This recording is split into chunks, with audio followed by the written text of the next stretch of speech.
اصلاح کرنا یہی ہمارا مقصد ہو سکتا ہے، ورنہ ہم یہاں اس مسجد میں بیٹھ کر، چھرے کے اس علاقے میں بیٹھ کر، ظاہر سی بات ہے وہاں کچھ ہم نہیں کر سکتے ہیں، اور یہاں سے وہاں کچھ بھی نہیں کیا جا سکتا ہے سوائے وہ ایک رسمی جملہ ادا کرنے کے کہ we are Indians and we stand with Palestine. ہم بھارتی ہیں اور ہم جو ہے فلسطین کے ہمارے بھائی بہنوں کے ساتھ کھڑے ہوئے ہیں۔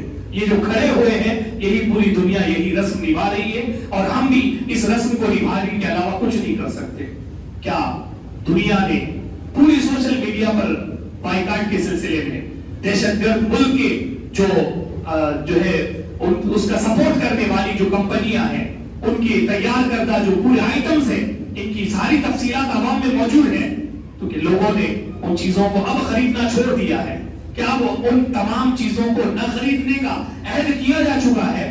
یہ سوچنا بہت مشکل ہے، کیونکہ ہم اپنے یہاں جو حالات دیکھ رہے ہیں، نہ ہمارے یہاں کی شادیوں میں ولیموں کی رونقوں میں کوئی کمی آئی ہے، اور بینڈ باجے وہ تو سال بھر حرام تھے، لیکن اس صورتحال میں کہ جہاں اسی دھرتی پر ہمارے ہی اپنے بھائی بہنوں کی اولادیں، چھوٹے چھوٹے ننھے بچے، معصوم بچے دہشت گردی کا شکار ہو رہے ہیں، اور ان کی پوری تصویریں اور ویڈیو ہم تک پہنچ رہے ہیں، ایسے عالم میں بھی نہ ہمارے یہاں پروگراموں میں گانے بند ہوئے ہیں، نہ عیاشیاں بند ہوئی ہیں، نہ بینڈ باجے بند ہوئے ہیں، اور حد تو یہ ہے کہ تہوار دوسروں کا ہے اور پٹاخے ہمارے یہاں پھوٹ رہے ہیں۔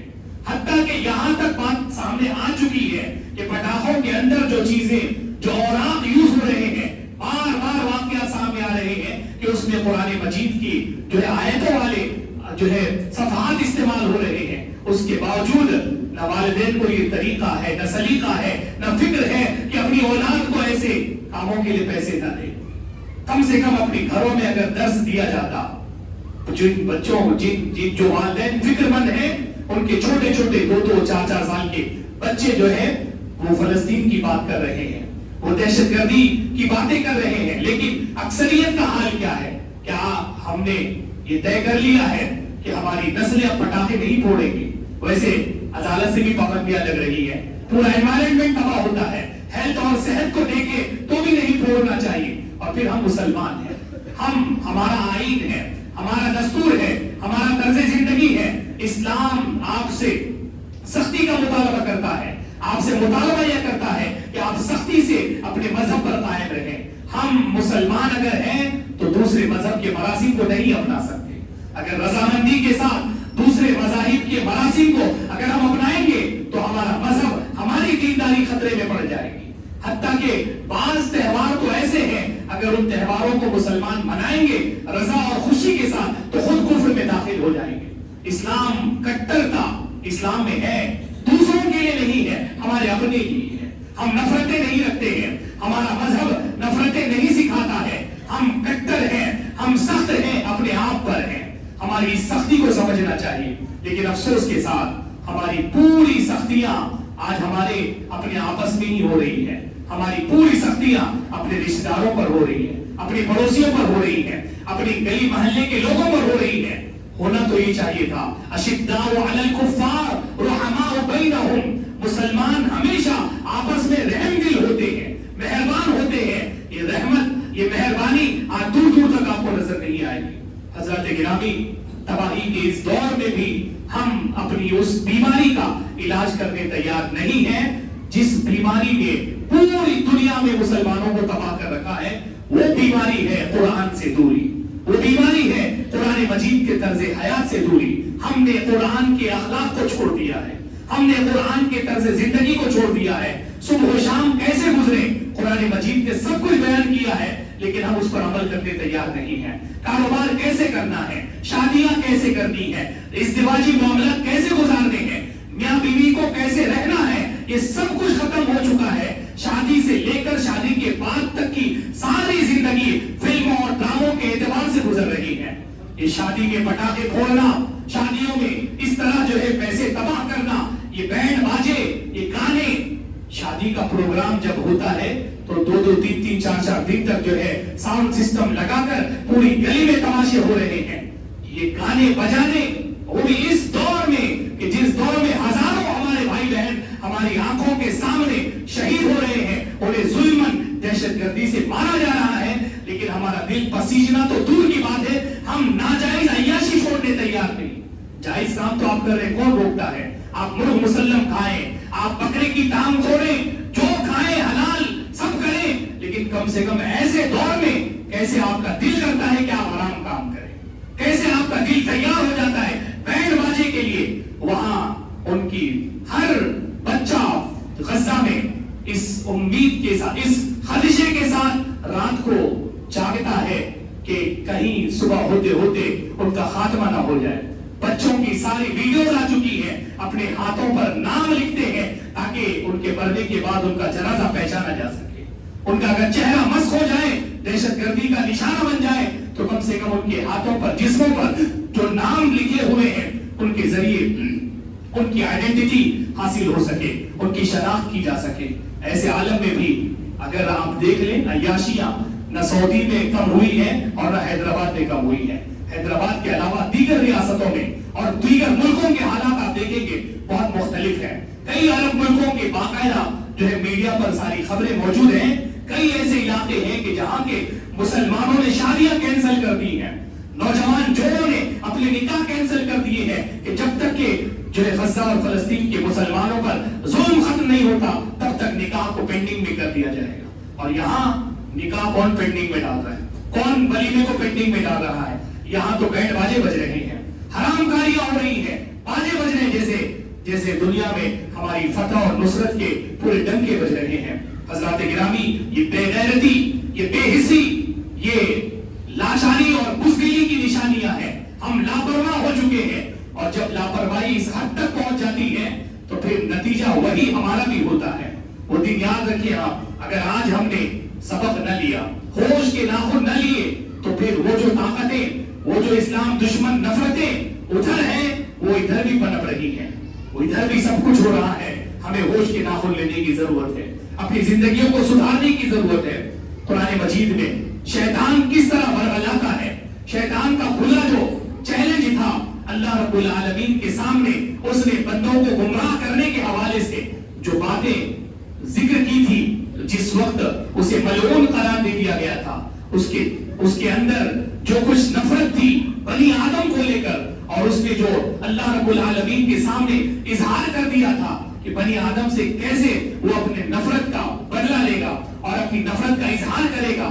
فَلَآمُرَنَّهُمْ، بڑی لمبی آیت کریمہ ہے جس کی تفصیل میں جانے کے لیے گنجائش نہیں ہے، لیکن ایک چیز کی طرف میں توجہ آپ کی مبذول کراؤں گا جس سے اندازہ ہو جائے گا کہ ہمارا معاشرہ قرآن مجید کے کتنے خلاف جا رہا ہے۔ فَلَآمُرَنَّهُمْ فَلَيُغَيِّرُنَّ خَلْقَ اللَّهِ، شیطان نے کہا تھا اللہ رب العالمین کے سامنے کہ میں تیرے بندوں کو طرح طرح کی فَلَأُمَنِّيَنَّهُمْ آرزوئیں دلاؤں گا، انہیں طرح طرح کے ان کی ذہنوں میں وسوسے ڈالوں گا، اور اس کے بعد جب انہیں میں کہوں گا تو اللہ تعالیٰ کی جو تخلیق ہے، اے اللہ جو تیری تخلیق ہے، تیرا جو کریشن ہے، تو نے انسانوں کو جس شکل میں بنایا ہوگا میں وہ شکل وہی سے ان کے ہاتھوں سے بدلواؤں گا۔ فَلَا يُغَيِّرُنَّ خَلْقَ اللَّهِ، اللہ کی تخلیق کو بدلیں گے تیرے ہی بندے، اپنے ہی ہاتھوں سے وہ تیری تخلیق کو بدلیں گے۔ آج ہمارے نوجوانوں کے جسموں کا جائزہ لینا، بالوں کا جائزہ لیں۔ 12 سال کا لڑکا، 15 سال کا لڑکا، 18-20 سال کا نوجوان بالوں کا کیا حشر بنا رہا ہے۔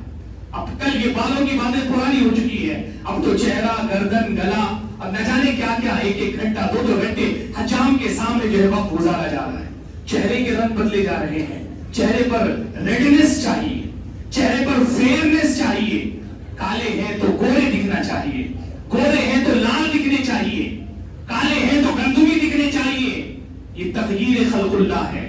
شیطان نے کہا تھا کہ وہ وقت آئے گا میں تیرے ہی بندوں کے ہاتھوں سے تیری ہی تخلیق کو بدلواؤں گا۔ اللہ نے بال کالے پیدا کیے، ہمارا نوجوان لال کر رہا ہے۔ اللہ نے بال کالے پیدا کیے ہیں، ہمارا نوجوان اسے ہرے کر رہا ہے۔ طرح طرح کے جو ہے رنگ پورے سر سے لے کر جو ہے جسم تک کے رنگ بدلے جا رہے ہیں، ٹیٹو لگوائے جا رہے ہیں۔ اللہ کے رسول صلی اللہ علیہ وسلم نے صاف فرمایا تھا لعن اللہ الواصلۃ والمستوصلۃ والواشمۃ والمستوشمۃ او کما قال النبی صلی اللہ علیہ وسلم، اللہ کی لعنت ہے بالوں میں بال مکس کرنے والی پر، بالوں میں بال مکس کروانے والی پر اللہ کی لعنت ہے، گودنے والی پر اور گدوانے والی پر۔ ٹیٹو لگوانا یہ جسم کو گدوانا ہے، یہ ٹیٹو لگوانا اس پر صاف لعنت ہے احادیث نبویہ میں۔ لیکن ہمارے نوجوانوں کی بہادری اسی میں ہے کہ پاؤڈرز کھائیں جس سے اپنی ہیلتھ اور کڈنی کا جنازہ نکالیں، جسم پھلائیں اور اس کے بعد جو ہے جسم پر طرح طرح کے ٹیٹو لگوائیں تاکہ ان کی بہادری کے چرچے آسمانوں تک ہو جائیں۔ یہ کبھی احساس نہیں ہوتا کہ ہم اپنے جسم کے ساتھ کھلواڑ کر کے اللہ کی تخلیق کو بدل رہے ہیں، جو کہ شیطان کا واضح پیغام ہے کہ شیطان ایسا کرائے گا۔ جو کام شیطان کرنے والا تھا آج ہمارا نوجوان خود کر رہا ہے۔ لڑکیوں کی طرح سنورنا، نوجوان لڑکے بالوں سے لے کر چہرے تک اور کپڑوں تک پوری زنانہ چیزیں استعمال کر رہے ہیں، پورا زنانہ طرز اختیار کر رہے ہیں۔ لڑکے لڑکیاں بن رہے ہیں اور لڑکیاں لڑکے بن رہی ہیں۔ حضرات گرامی، آقا صلی اللہ علیہ وسلم نے صاف فرمایا تھا لعن اللہ المتشبہین من الرجال بالنساء ومن النساء بالرجال المتشبہات من النساء بالرجال۔ مردوں میں سے ان مردوں پر اللہ کی لعنت ہے جو زنانہ طرز زندگی اختیار کرے، عورتوں میں سے ان عورتوں پر لعنت ہے جو مردانہ طرز زندگی اختیار کرے۔